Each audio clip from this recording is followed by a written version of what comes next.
हाथों में झोला लिए डीएम पूजा सिंह भेष बदलकर बिना किसी सिक्योरिटी गार्ड और बिना किसी तामझाम के बाजार जा रही थी। वह खुद अपनी आंखों से देखना चाहती थी कि सिस्टम आम लोगों के साथ कैसे काम करता है। घूमते घूमते उसकी नजर एक पानी पूरी के ठेले पर पड़ी, जो एक शंभू नाम के अधेड़ उम्र का आदमी तेजी से पानी पूरियां भर भर कर ग्राहकों को दे रहा था। उसके चेहरे पर पसीना था, लेकिन आंखों में एक अजीब सी संतुष्टि थी। पूजा ठेले के पास जाकर खड़ी हो गई और बोली, भैया एक प्लेट पानी पूरी लगाना। शंभू ने मुस्कुराकर उसकी तरफ देखा और बोला, हाँ मैडम, बताइए तीखा या मीठा खाएंगी? पूजा की आंखों में शरारत चमकी। बोली, एकदम तीखा बनाना ऐसा कि मजा आ जाए। शंभू ने कहा, बस मैडम, अभी देखिए। और फिर अपनी कला का प्रदर्शन शुरू कर दिया। उसने एक पानी पूरी उठाई, उसमें सफेद मटर और आलू का मसाला भरा और फिर उसे पुदीने और इमली वाले मसालेदार पानी के जग में डुबोकर पूजा की ओर बढ़ा दिया। पूजा ने पानी पूरी को मुंह में जैसे ही डाला, तभी लोगों की हंसी ठिठोली की आवाजें दब गईं। पूजा ने मुड़कर देखा तो दो बुलेट मोटर बाइक पर 3 पुलिस वाले और एक रौबदार इंस्पेक्टर विक्रम राणे सवार थे। उनकी मोटरसाइकिल ठीक इनके ठेले के सामने आकर रुकी। विक्रम राणा अपनी मूंछों पर ताव देते हुए बाइक से अपने सिपाहियों के साथ उतरा और शंभू को घूरते हुए अपनी कड़क आवाज में कहा, अबे शंभू, तेरा ठेला आज फिर यहाँ लग गया। कितनी बार बोला है कि सड़क पर धंधा नहीं करना है, लेकिन तू तो सुधरने का नाम ही नहीं ले रहा है। शंभू का खिला हुआ चेहरा पल भर में मुरझा गया। उसने घबराते हुए अपने दोनों हाथ जोड़ लिए। साहब, गरीब आदमी हूँ, बच्चों को पालना है, थोड़ा साइड में ही तो लगाया है। साहब, किसी को तकलीफ नहीं हो रही। इंस्पेक्टर विक्रम राणे जोर से हंसा। तकलीफ नहीं हो रही? तू हमें सिखाएगा कि तकलीफ हो रही है या नहीं, और इस हफ्ते का हिस्सा कहाँ है? लगता है धंधा ज्यादा अच्छा चल रहा है, तभी दिमाग खराब हो गया है। शंभू बिलगिड़ाने लगा। नहीं साहब, ऐसी बात नहीं है, अभी बोहनी भी ठीक से नहीं हुई है। शाम तक जो भी बनेगा मैं थाने में पहुंचा दूंगा साहब। इंस्पेक्टर विक्रम राणे की आंखें गुस्से से लाल हो गईं और बोला, शाम तक हमें बेवकूफ समझा है? क्या तू हमें शाम तक इंतजार कराएगा? शंभू डरते हुए बोला, नहीं साहब, मेरा वो मतलब नहीं था। शंभू कुछ और कहता, उससे पहले ही कांस्टेबल पाटिल ने आगे बढ़कर ठेले पर रखे पानी के जग को उठाकर सड़क पर फेंक दिया। मसालेदार पानी सड़क पर फैल गया और फिर इससे पहले कि कोई कुछ समझ पाता, इंस्पेक्टर विक्रम राणे ने अपनी भारी भरकम लात शंभू के ठेले पर दे मारी, जिससे पूरा ठेला पलट गया। उबले हुए आलू, मटर, चटनी सब सड़क पर बिखर गए। सैकड़ों पानी पूरियां जमीन पर गिरकर गंदे पानी में लथपथ हो गईं। शंभू की दिन भर की मेहनत, उसकी बेटी के डॉक्टर बनने का सपना, सब उस गंदी सड़क पर बिखरा पड़ा था। शंभू जमीन पर बैठकर अपनी बिखरी हुई पूरियों को देख रहा था और उसकी आंखों से आंसू बह रहे थे। ये सब देखकर पूजा सिंह का खून खौल उठा। एक डीएम के तौर पर नहीं, बल्कि एक इंसान के तौर पर वह एक कदम आगे बढ़ी और अपनी आवाज को जितना हो सके सख्त बनाते हुए बोली, ये क्या तरीका है? किसी गरीब की रोजी रोटी को इस तरह लात मारते हुए आपको शर्म नहीं आती? पूजा की आवाज सुनते ही इंस्पेक्टर विक्रम राणे और उसके साथी चौंक कर उसकी तरफ मुड़े। विक्रम राणे ने पूजा को ऊपर से नीचे तक घूरकर सोचने लगा कि एक मामूली सी सूट पहनी औरत मुझे कानून सिखाने की हिम्मत कर रही है। विक्रम राणा हंसते हुए बोला, ओहो, तो देखो जरा आज समाज सेवा करने कौन आया है। अरे मैडम, तुम कौन हो? इसकी रिश्तेदार हो जाओ, अपना काम करो, ज्यादा नेतागिरी मत, यहाँ झाड़ो। कांस्टेबल पाटिल ने भी मजाक उड़ाते हुए कहा, लगता है मैडम नई नई इस शहर में आई हैं, इन्हें पता नहीं इंस्पेक्टर विक्रम राणे साहब कौन है। पूजा ने गहरी सांस ली और बोली, मैं कोई भी हूँ, लेकिन मैं इस देश की नागरिक हूँ और मैं पूछ रही हूँ कि किस कानून ने आपको यह हक दिया कि आप किसी की मेहनत को ऐसे बर्बाद कर दें? ये गरीबों पर जुल्म नहीं तो और क्या है? जुल्म और कानून जैसे शब्द सुनकर विक्रम राणे का पारा चढ़ गया और सोचने लगा कि एक मामूली सी औरत उसके मुंह लग रही थी। वह भी पूरी भीड़ के सामने उसकी ईगो को ठेस पहुंच गया। उसका चेहरा गुस्से से तमतमा गया और चिल्लाते हुए बोला, रुक, तुझे अभी कानून सिखाता हूँ। और अगले ही पल बिना किसी चेतावनी के उसने गुस्से में आकर अपना हाथ उठाया और पूजा सिंह के गाल पर एक जोरदार थप्पड़ जड़ दिया। आवाज इतनी तेज थी कि एक पल के लिए जैसे वक्त ही रुक गया हो। उसके गाल पर 5 उंगलियों के लाल निशान उभर आए। कान में एक अजीब सी झनझनाहट होने लगी। भीड़ आबाद थी। लोगों की आंखें फटी की फटी रह गई। कोई यकीन नहीं कर पा रहा था कि एक पुलिस वाले ने खुले बाजार में एक औरत पर हाथ उठा दिया। शंभू तो जैसे सदमे में चला गया था, लेकिन पुलिस वालों को इससे कोई फर्क नहीं पड़ा। वे जोर जोर से हंसने लगे और बोले, बढ़िया है, बड़ी कानून सिखाने आई थी। विक्रम राणे ने अपनी हथेली झाड़ते हुए कहा, अब पता चला पुलिस से जुबान लगाने का नतीजा। पूजा ने अपना गाल सहलाया। उसे दर्द से ज्यादा बेइज्जती महसूस हो रही थी, लेकिन उसके अंदर का गुस्सा अब एक गर्म संकल्प में बदल चुका था।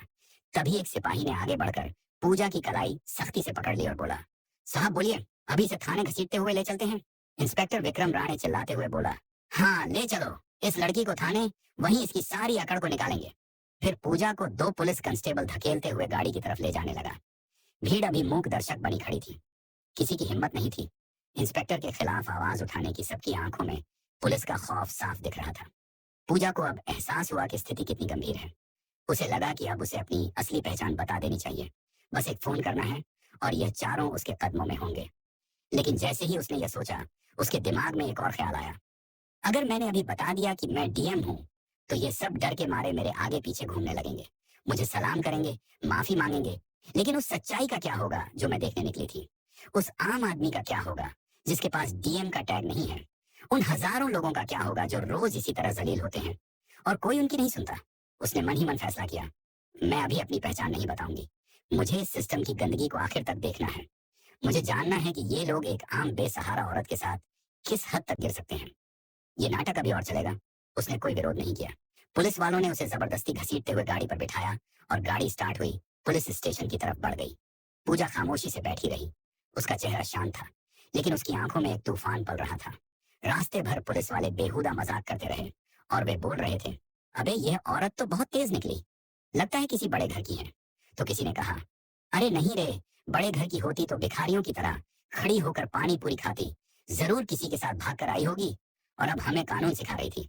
हाँ हाँ हाँ, थाने चलने दे, सारी हेकड़ी निकाल देंगे। विक्रम राणे साहब का हाथ खाकर कोई सीधा खड़ा नहीं रह पाता। पूजा ने उनकी हर बात सुनी, लेकिन एक लफ्ज नहीं बोली। वह हर चेहरे को, हर नाम को अपने जहन में कैद कर रही थी। थाना पहुंचते ही उसे गाड़ी से लगभग घसीट कर उतारा गया। विक्रम राणे ने चिल्लाते हुए आदेश दिया, डालो इसे लॉकअप में। एक महिला कांस्टेबल, जो शायद नाम की महिला थी, पूजा को पकड़ा और उसे औरतों के लॉकअप की तरफ धकेल दिया और बाहर से लोहे का दरवाजा बंद कर दिया। लॉकअप के भीतर का माहौल किसी नर्क से कम नहीं था। एक छोटा सा घुटन भरा कमरा, कोनों में गंदगी जमा थी। एक बदबूदार कंबल एक कोने में फेंका हुआ था। वहां पहले से ही दो और औरतें सहमी हुई बैठी थी। एक की उम्र करीब 40 के आसपास थी, उसका नाम लक्ष्मी था, और दूसरी एक 24 उम्र की लड़की थी, उसका नाम रीना था। पूजा को देखकर लक्ष्मी ने सहमी हुई आवाज में पूछा, बहन तुझे क्यों पकड़ा, क्या किया तूने? पूजा ने एक गहरी सांस ली। उसके गाल पर अभी जलन हो रही थी। उसने हल्की मुस्कान के साथ जवाब दिया, मैं एक गरीब की मदद करने की गलती कर दी। लक्ष्मी ने एक ठंडी आह भरी, गरीब, हम गरीबों के लिए इस देश में कोई जगह नहीं है बहन। यहाँ कानून सिर्फ अमीरों के लिए है। देख लेना, अगर तेरे पास पैसे नहीं है या कोई बड़ी जान पहचान नहीं है तो ये तुझे बहुत सताएंगे। रीना, जो अब तक चुप थी, रोते हुए बोली, दीदी ये लोग बहुत बुरे हैं। मैंने बस अपनी पसंद के लड़के से शादी करने की सोची थी। मेरे घर वालों ने ही मुझे पुलिस से पकड़वा दिया। ये लोग मुझे सुबह से पीट रहे हैं, कह रहे हैं कि कबूल कर कि तूने चोरी की है। पूजा का दिल दहल गया। ये थी जमीनी हकीकत, ये था वह सिस्टम जिसकी वह मुखिया थी। कुछ देर बाद इंस्पेक्टर विक्रम राणे खुद लॉकअप के पास आया। वह पान चबा रहा था। उसने लॉकअप की सलाखों से पूजा को घूरते हुए कहा, तो मैडम समाज सुधारक कैसा लगा हमारा सरकारी मेहमान खाना? पूजा ने बिना डरे उसकी आंखों में आंखें डालकर कहा, इंस्पेक्टर तुमने अच्छा नहीं किया, तुमने अपनी वर्दी का अपमान किया है। विक्रम राणे जोर से थूका, वर्दी का पाठ मुझे मत पढ़ा, चुपचाप इस कागज पर साइन कर दे। इसमें लिखा है कि तूने सरकारी काम में बाधा डाली और नशे में धुत होकर हंगामा किया। साइन कर और दफा हो जाए यहाँ से। पूजा ने कागज की तरफ देखा और बोली, मैं किसी झूठे कागज पर साइन नहीं करूंगी, मैंने कोई गलती नहीं की है। विक्रम राणे हंसा और बोला, नहीं करेगी? तब ठीक है, यहीं सर मच्छर काटेंगे, तब अकल ठिकाने आएगी। फिर उसने गंदी मुस्कान दी और बोला, दूसरा तरीका भी है हमारे पास। पूजा समझ गई कि उसका इशारा किस तरफ है। उसे घिन आ रही थी। पूजा ने कहा, जो करना है कर लो, मैं साइन नहीं करूंगी। ठीक है। उसके बाद विक्रम राणे ने गुस्सा हो गया और बोला, पाटिल इसे अंदर ले जाओ और इसे अच्छे से समझाओ कि पुलिस की बात ना मानने का अंजाम क्या होता है। पूजा का दिल एक पल के लिए जोर से धड़का। दो सिपाही लॉकअप के अंदर आए। चल बाहर निकल। पूजा अपनी जगह से नहीं हिली। वह बोली, मैंने कहा ना मैं बेकसूर हूँ। अचानक एक सिपाही ने आगे बढ़कर पूजा के बालों को जोर से पकड़कर खींचा। अबे सुनती नहीं है क्या, साहब बुला रहे हैं। दर्द की एक तेज लहर पूजा के सिर से होती हुई पूरे बदन में दौड़ गई। उसका सिर पीछे की ओर झुक गया। छोड़ो मुझे, ये तुम गलत कर रहे हो, वो चिल्लाई। सिपाही ठहाका लगाकर बोला, बड़ी आई न्याय की देवी, यहाँ हमारा कानून चलता है, समझे? उन्होंने पूजा को जबरदस्ती घसीटते हुए लॉकअप से बाहर निकाला और एक छोटे अंधेरे कमरे में ले जाकर जमीन पर धक्का दे दिया। पूजा जमीन पर गिर पड़ी। उसकी सूट का पल्लू खुल गया था। इंस्पेक्टर विक्रम राणे भी उस कमरे में आया। उसके हाथ में एक लकड़ी की मोटी छड़ी डंडा थी। अब बता, उसने डंडे को अपनी हथेली पर मारते हुए कहा, साइन करती है या यह डंडा तेरी सारी समाज सेवा निकाल दे। पूजा ने सिर उठाकर उसकी आंखों में देखा। उसका खून खौल रहा था। यह बर्बरता की हद थी। पूजा ने अपनी आवाज में जितनी ताकत थी उतनी बटोर कर कहा, मारो मुझे, लेकिन याद रखना हर एक चोट का हिसाब देना होगा तुम्हें। विक्रम राणे हंसा, हाँ हाँ हाँ, कौन लेगा हमसे हिसाब? तू एक सड़क छाप औरत लेगी? अब देख तुझे दिखाता हूँ कि तू कितनी नेतागिरी करती है। इतना कहा और अपना डंडा हवा में उठाया। पूजा ने आंखें बंद कर ली। उसे लगा कि अब अपनी पहचान बता देने का वक्त आ गया है, लेकिन तभी बाहर से किसी के तेज कदमों की आहट आई। दरवाजा जोर से खुला। एक दूसरा पुलिस अफसर एसीपी रैंक का अंदर आया और बोला, यहाँ क्या हो रहा है? विक्रम राणे, ये औरत कौन है और ये शोर कैसा? विक्रम राणे हड़बड़ा गया। उसने डंडा झट से पीछे छुपा लिया। सर, ये औरत बहुत बदतमीज है। सड़क पर हंगामा कर रही थी, सरकारी काम में बाधा भी डाल रही थी। एसीपी ने संदेह भरी नजरों से विक्रम राणे को घूरा। तो तुम इस पर बल प्रयोग कर रहे हो? एक औरत पर? विक्रम राणे घबरा गया। नहीं सर, वो ये बहुत चालाक है। सर, मान ही नहीं रही थी। पूजा ने एसीपी की आंखों में सीधे देखा और बोला, ऑफिसर, अगर आपको कानून की जरा भी समझ है तो आप जानते होंगे कि बिना किसी महिला कांस्टेबल की मौजूदगी के रात में एक महिला को इस तरह प्रताड़ित करना गैरकानूनी है। एसीपी कुछ पल चुप रहा। उसे लगा कि यह औरत आम नहीं है। इसके बात करने का तरीका, इसकी आंखों में डर की जगह गुस्सा कुछ तो अलग था। उसने इंस्पेक्टर विक्रम राणे को घूरते हुए पूछा, बिना सबूत के इसे बंद क्यों किया है? इंस्पेक्टर विक्रम राणे झिझकते हुए बोला, सर वो गवाह हैं। एसीपी ने गहरी सांस ली। वो शायद और पचड़े में नहीं पड़ना चाहता था। उसने पूजा की ओर देखा और कहा, ठीक है, इसे वापस लॉकअप में डालो। सुबह मजिस्ट्रेट के सामने पेश कर देना, और राणे कोई तमाशा नहीं होना चाहिए। इंस्पेक्टर विक्रम राणे ने नाखुशी से सिर हिलाया। पूजा को वापस लॉकअप में डाल दिया गया। वह बच गई थी कम से कम अभी के लिए, लेकिन उसका संकल्प और मजबूत हो गया था। आधी रात को उसे खाने के नाम पर 2 बासी रोटियां और पानी जैसी दाल दी गई जिसे शायद कोई जानवर भी न खाता, और उसे एक बदबूदार गंदा कंबल दिया गया। पूरी रात मच्छर उसे काटते रहे। लक्ष्मी और रीना के सिसकने की आवाजें आती रहीं। पूजा सो नहीं पाई। वह बस सोचती रही। यह रात उसके लिए एक सबक थी। यह रात उसे बता रही थी कि उसका काम कितना मुश्किल है। यह रात उसके डीएम होने का असली इम्तिहान ले रही थी। अगली सुबह जब सूरज की हल्की किरणें लॉकअप की छोटी सी खिड़की से अंदर आईं, तो पूजा के बदन में सख्त जमीन पर सोने से अकड़न हो चुकी थी। गाल पर थप्पड़ का निशान अब नीला पड़ गया था। तभी इंस्पेक्टर विक्रम राणे फिर से आया। उसके चेहरे पर वही घमंड था, और उसने घमंड से कहा, अबे आज तेरी किस्मत अच्छी है। चल, तेरी जमानत हो गई। पूजा चौंक गई। जमानत? मेरी जमानत किसने कराई इंस्पेक्टर? विक्रम राणे हंसा। कोई पत्रकार है, कल रात का तमाशा किसी ने उसे बता दिया होगा। तेरे जैसे लोगों को बचाने के लिए कोई ना कोई मूर्ख आ ही जाता है। चल निकल यहाँ से। पूजा को लॉकअप से बाहर निकाला गया। बाहर पुलिस स्टेशन के वेटिंग एरिया में एक नौजवान लड़की कैमरा ले खड़ी थी। वह शायद कोई लोकल न्यूज चैनल की रिपोर्टर थी। उसका नाम मीरा था। मीरा ने शायद शंभू से या भीड़ में से किसी से खबर पाली थी। मीरा ने पूजा को देखते ही अपना कैमरा ऑन कर दिया। मैडम, आप पर क्या आरोप लगाया गया है? इससे पहले कि मीरा अपना सवाल पूरा करती, कांस्टेबल पाटिल ने उसे धकेल दिया। एक कैमरा बंद कर, चल भाग यहाँ से। ये पुलिस स्टेशन है, कोई न्यूज रूम नहीं। इंस्पेक्टर विक्रम राणे भी बाहर आ गया और बोला, चल बे औरत, निकल यहाँ से। जमानत मिल गई ना, अब ज्यादा तमाशा मत कर। पूजा वहीं खड़ी रही। उसकी नजरें थाने में इधर उधर घूम रही थी। थोड़ी दूर पर वही बूढ़ी महिला रोती हुई गिड़गिड़ा रही थी, साहब मेरे बेटे को छोड़ दो, वह बेकसूर है। लेकिन वहां बैठा दरोगा उसे धमका रहा था, भाग यहाँ से बुढ़िया, वरना तुझे भी पोते के साथ अंदर डाल दूंगा। यह देखकर पूजा का सब्र का बांध टूट गया। बस बहुत हो गया। इंस्पेक्टर विक्रम राणे ने पूजा को घूरते हुए कहा, खड़ी क्यों है, दफा हो जा। पूजा ने गहरी सांस ली। वह धीरे से इंस्पेक्टर विक्रम राणे की तरफ मुड़ी। उसकी आवाज ठंडी, शांत, लेकिन किसी तेल की तरह सख्त थी। इंस्पेक्टर विक्रम राणे जो उसे दफा हो जा कहने वाला था, एक पल के लिए चिटक गया। इसे मेरा पूरा नाम कैसे पता? पूजा ने अपनी नजरें कांस्टेबल पाटिल पर गड़ाई। कांस्टेबल अशोक पाटिल। फिर उसने बाकी 2 सिपाहियों को देखा, कांस्टेबल मोरे और कांस्टेबल शिंदे। अब चारों के चेहरे पर हवाइयां उड़ने लगी थी। पत्रकार मीरा भी हैरान थी। ये सब क्या हो रहा है? तभी पूजा ने अपने सूट में से एक छोटा सा साधारण सा मोबाइल फोन निकाला। ये उसका पर्सनल अनऑफिशियल फोन था। पुलिस वालों के चेहरे पीले पड़ गए। उन्हें लगा कि यह किसी को फोन करके बुला रही है। इंस्पेक्टर विक्रम राणे चिल्लाया, अबे फोन छीन ले इसका। कांस्टेबल पाटिल जैसे ही आगे बढ़ा, पूजा ने अपनी उंगली उठाकर उसे रोक दिया। उसकी आवाज में अब वो अधिकार था जो एक आम औरत में नहीं हो सकता।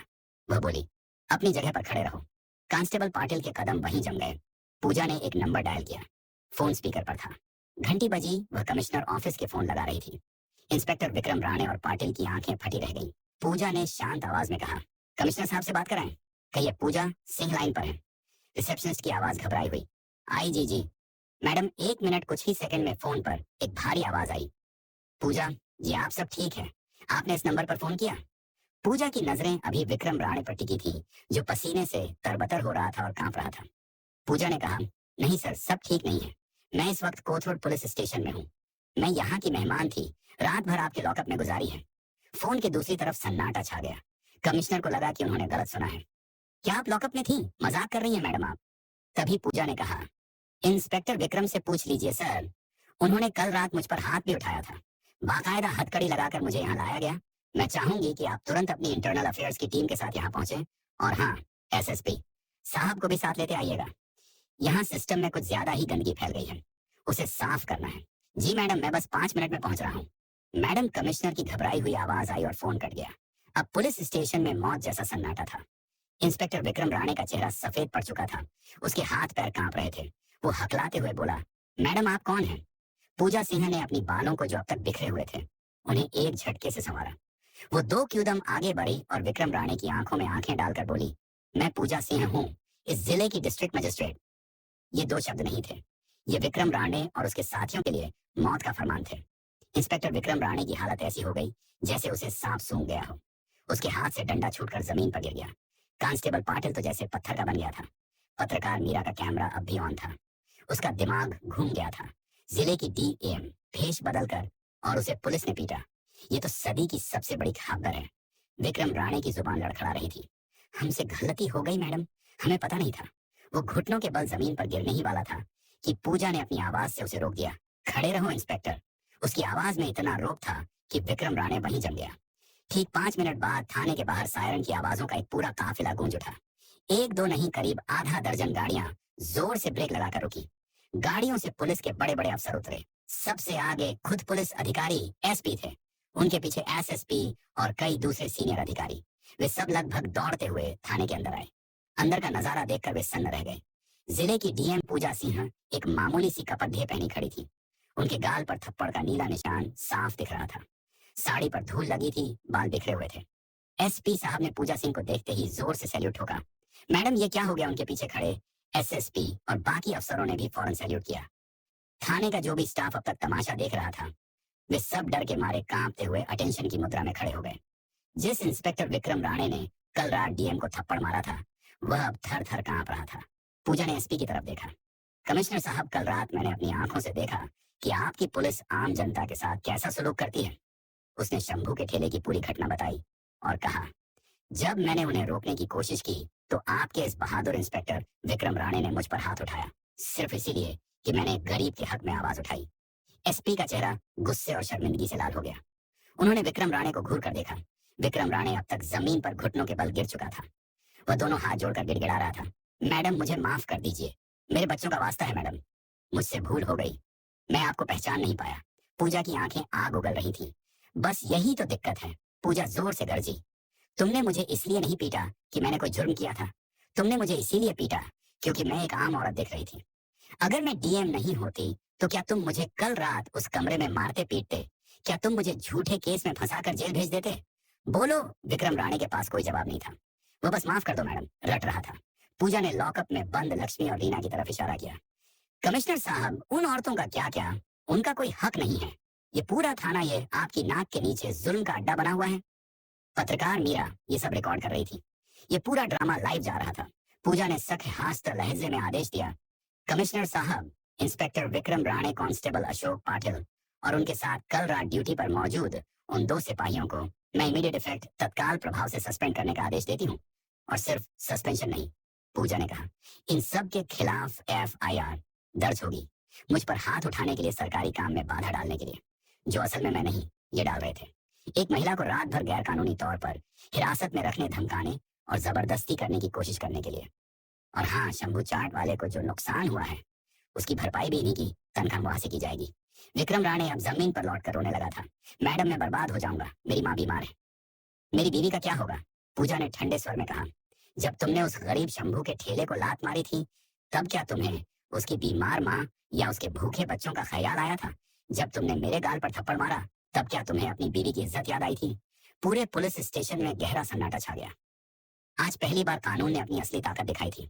पूजा सिंह ने एसपी को निर्देश दिया, सबसे पहले लक्ष्मी और रीना दोनों को तुरंत रिहा किया जाए और उनके केस की फाइल मेरे ऑफिस भिजवाई जाए। मैं खुद देखूंगी कि उन्हें इंसाफ मिले। इसके बाद पूजा थाने से बाहर आई। बाहर अब तक मीडिया की कई और गाड़ियां और आम लोगों की भारी भीड़ जमा हो चुकी थी। शंभू भी वहां खड़ा था, अपनी आंखों में आंसू लिए। पूजा सीधा शंभू के पास गई। शंभू उसे देखते ही हाथ जोड़ने लगा। पूजा ने उसके हाथ पकड़ लिए। शंभू भैया, माफी तो मुझे मांगनी चाहिए। मेरे ही सिस्टम के लोगों ने आपकी रोजी रोटी छीनी। मैं वादा करती हूँ आपका ठेला आपको वापस मिलेगा, और पूरे सम्मान के साथ। आपको म्यूनिसिपल कॉर्पोरेशन से ऑफिशियल लाइसेंस भी दिलवाया जाएगा। आज से आपसे कोई हफ्ता नहीं मांगेगा। शंभू रो पड़ा। मैडम, आप तो देवी हैं, आपने हमें बचा लिया। मैं देवी नहीं, बस अपना फर्ज निभा रही हूँ, पूजा ने कहा। फिर वह मीडिया की तरफ मुड़ी। मीरा ने माइक आगे किया। पूजा ने कहा, आज जो हुआ वो शर्मनाक है, लेकिन यह एक शुरुआत भी है। मैं इस शहर के हर नागरिक को यह भरोसा दिलाना चाहती हूँ कि कानून से ऊपर कोई नहीं है, ना कोई नेता, ना कोई अफसर, और ना ही कानून के रखवाले।